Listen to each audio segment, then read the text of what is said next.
હવે આપણે સ્વાધ્યાયના દાખલામાં આગળ વધીએ તો 13.3 આવ્યા. નાઇટ્રોજન ન્યુક્લિયસ N714 ની બંધન ઉર્જા મિલિયન ઇલેક્ટ્રોન વોલ્ટમાં શોધો. નાઇટ્રોજનના ન્યુક્લિયસનું દળ આપેલું છે 14.00307 U. જો કોઈ પણ ન્યુક્લિયસની બંધન ઉર્જા શોધવા માટે દ્રવ્યમાન ક્ષતિ શોધવી પડે, એટલે કે પ્રોટોન અને ન્યુટ્રોન મુક્ત અવસ્થામાં હોય ત્યારનું દળ અને બંધાઈને ન્યુક્લિયસ બને ત્યારના દળનો તફાવત. તો નાઇટ્રોજનની અંદર 7 પ્રોટોન છે. પ્રોટોનનું દળ 1.007825 આવે, તમે 33 પણ લઈ શકો. 7 ન્યુટ્રોન છે, 1.00865 પણ આવે છે, આપણે 86 લઈ લીધું 65 ને બદલે. આનો સરવાળો કરો, એમાંથી ન્યુક્લિયસનું કુલ દળ બાદ કર્યું તો માસ ડિફેક્ટ 0.11243 U આવે. આપણે જાણીએ છીએ 1 U એટલે 931.5, 931 લો કે 931.5 એના આપણે ગુણી દો એટલે બંધન ઉર્જા મળી જાય 104.67 મિલિયન ઇલેક્ટ્રોન વોલ્ટ. નાઇટ્રોજનની બંધન ઉર્જા મળી ગઈ. 13.4 પણ કંઈક અંશે એના જેવો જ છે.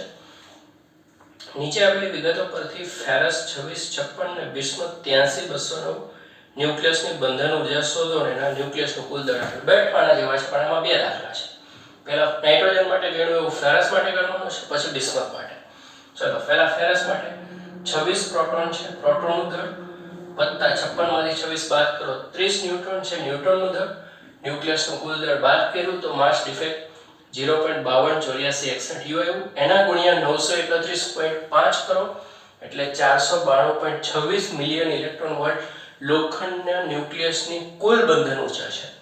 ન્યુક્લિયન દીઠ બંધન ઉર્જા શોધવી હોય તો 56 ની આટલી છે, 56 વડે ભાગી દો તો 1 ની આવે 8.79. જો થિયરીમાં આંકડો આવતો તો તે જ લોખંડના ન્યુક્લિયસની ન્યુક્લિયન દીઠ બંધન ઉર્જા સૌથી વધારે છે, 8.8 મિલિયન ઇલેક્ટ્રોન વોલ્ટ. બિસ્મથ માટે 83 પ્રોટોન છે, પ્રોટોનનું દળ 209 માંથી 83 બાદ કરો તો 126 ન્યુટ્રોન છે, એનું દળ માઈનસ ન્યુક્લિયસનું કુલ દળ એટલે માસ ડિફેક્ટ 1.70872 U છે, ગુણ્યા 931.5 કરો એટલે 1640.26 છે. ન્યુક્લિયન દીઠ બંધન ઉર્જા શોધવી છે. ન્યુક્લિયનની સંખ્યા 209 છે, પરમાણુ ગુણાંક 1, એના વડે ભાગવામાં આવ્યું તો 7.84 મિલિયન ઇલેક્ટ્રોન વોલ્ટ મળે છે. તો એક સરખા જેવા 13.1 ને 13.2 સરખા છે, 13.3 ને 13.4 સરખા છે. હવે જો 13.5 એ કંઈક જુદો છે અને મહત્વનો પણ છે. એક આપેલ સિક્કાનું દળ 3 ગ્રામ છે. બધા ન્યુટ્રોન અને પ્રોટોનને એકબીજાથી અલગ કરવા માટે જરૂરી ન્યુક્લિયર ઉર્જાની ગણતરી કરો. સરળતા ખાતર સિક્કો સંપૂર્ણપણે કોપર 2963 ના પરમાણુનો બનેલો છે. ધારો પરમાણુનું દળ છે 62.9296 U. એક 3 ગ્રામ તાંબાનો સિક્કો છે ને બધા પ્રોટોન અને ન્યુટ્રોન છૂટા કરી દેવા છે. કેટલી ઉર્જાની જરૂર પડશે? પહેલા તો એમાં કેટલા પરમાણુ છે તે શોધવાના છે. જો 63 ગ્રામ તાંબુ હોય તો 1 મોલ કહેવાય, પરમાણુની સંખ્યા આટલી આવે. તો 3 ગ્રામમાં કેટલા? 63 ગ્રામમાં 6.023 તો 3 ગ્રામમાં કેટલા? 3 વડે ગુણ્યા 63 વડે ભાગ્યા આટલા ન્યુક્લિયસ છે એટલે છેલ્લે આટલા વડે ગુણવાનું રહેશે.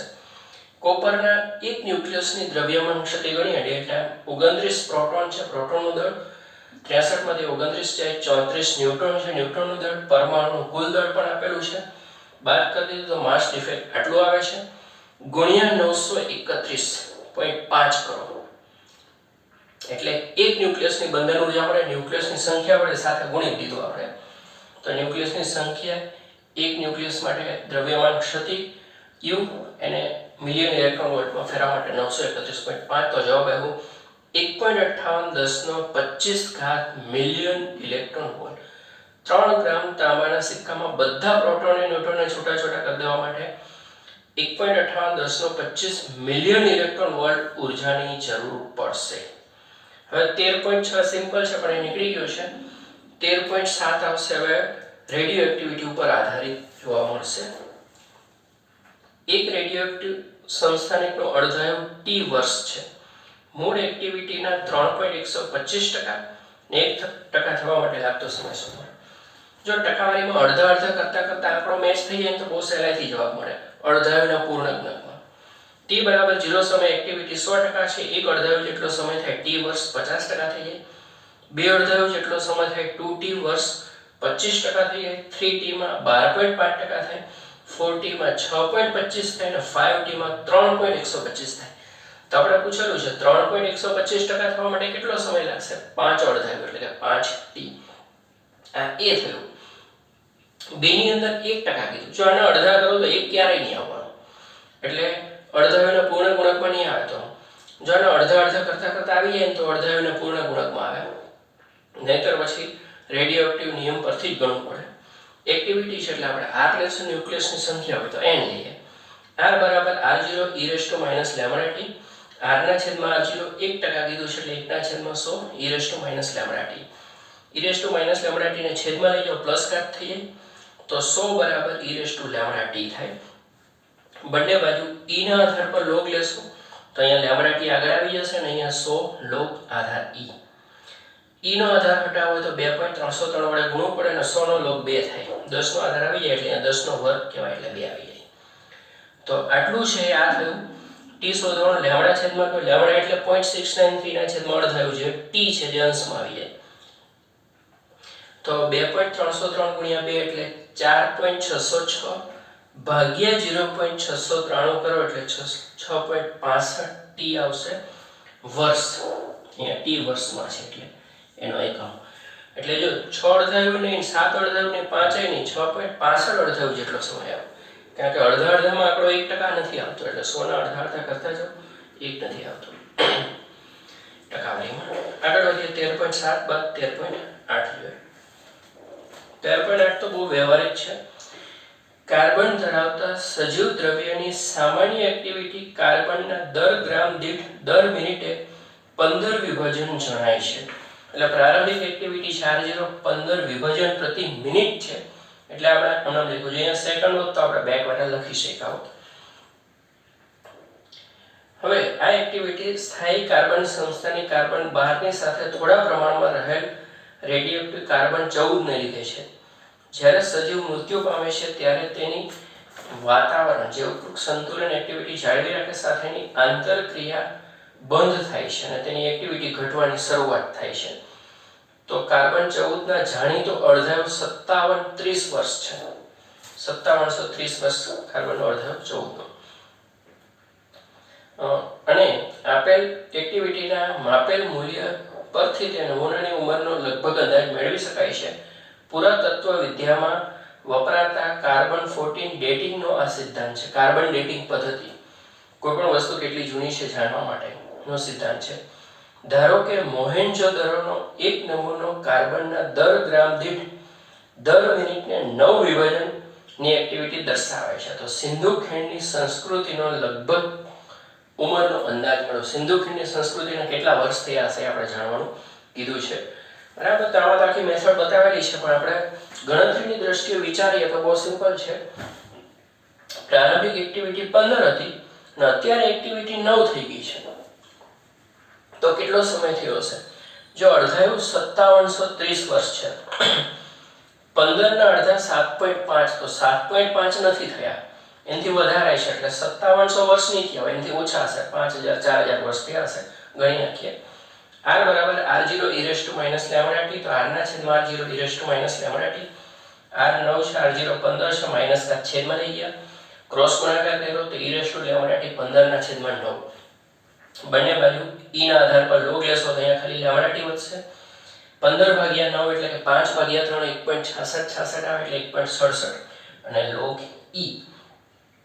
e નો આધાર હટાવીને 10 નો આધાર લાવવો હોય તો 2.303 વડે ગુણવું પડે. 10 ના આધારે જો log નું કોષ્ટક છે, log ટેબલમાં 1.67 નો log જોશો તો 0.2228 કેલ્ક્યુલેટરમાં પણ તમે log ગણી શકો છો. t શોધવાનો લેમ્બડા છેદમાં લેમ્બડા એટલે 0.693 ના છેદમાં અડધાયું જે 5730 વર્ષ છે છેદનો છેદ અંશમાં આવી જશે. એટલે 2.303 ગુણ્યા 0.2228 ગુણ્યા 5730 અને ભાગ્યા 0.693 કરો તો 4224. કદાચ આંકડામાં થોડો ફરક આવે તો ચાલશે કે એક્ઝેક્ટ વર્ષ નથી અહીંયા ગણવાની જરૂર, આશરે લગભગ અંદાજ. તો 4224 વર્ષ થયા સિંધુ ખીણની સંસ્કૃતિને, એમ આપણે ગણી શકીએ, કહી શકીએ આને આધારે. હવે 13.9 તો મોટો છે પણ 13.11 નાનો છે એટલે આટલી જગ્યામાં આવી જશે. તો હવે પછી 13.9 10 અને 11 અહીંયા આવી જાય છે અને 12 નીકળી ગયો છે. તો ગોલ્ડના સમસ્થાનિક AU 79197 અને સિલ્વરના સમસ્થાનિક AG 47107 ને ન્યુક્લિયરની ત્રિજ્યાનો ગુણોત્તર આશરે કેટલો હશે? જો ત્રિજ્યાનું સૂત્ર R બરાબર R0 a⁻1/3 ગુણોત્તર શોધવાનો R0 ઉડી જશે તો ગોલ્ડ ભાગ્યા સિલ્વર R0 તો ઉડી જાય. આમાં પરમાણુ ધરાક 197 છે, આમાં પરમાણુ ધરાક 107 છે, આ ઉડી જશે. એનું ઘનમૂળ 197 ભાગ્યા 107 કરો તો જ્યાં એનું ઘનમૂળ તમારે કેલ્શિયમ લેવાનું રહેશે. ચલો તમને બતાવી દઈએ તો કદાચ તમે રીત ભૂલી ગયા હો. 197 ભાગ્યા 107 એટલે મને મળ્યું 1.84. હવે એનું ઘનમૂળ કેલ્શિયમ કઈ રીતે શોધાય? તો જે 1.84 આવ્યું એનું 2 વખત વર્ગમૂળ વર્ગમૂળ વર્ગમૂળ ગુણ્યા 4 વખત વર્ગમૂળ 1 2 3 અને 4 વખત વર્ગમૂળ દબાવો ગુણ્યા 8 વખત 1 2 3 4 5 6 7 ને 8 વખત દબાવ્યું ગુણ્યા પાછું 2 વખત વર્ગમૂળ. હવે બરાબર દબાવો તો 1.2256 એટલે 1.225 છે. એટલે ગોલ્ડની ત્રિજ્યા સિલ્વરની ત્રિજ્યા કરતા 1.225 છે ન્યુક્લિયસની ત્રિજ્યા. આ રીતે જોઈ શકાય. હવે 13.910 ને પછી 12 નીકળી ગયો એટલે 13 14 વગેરે આવશે.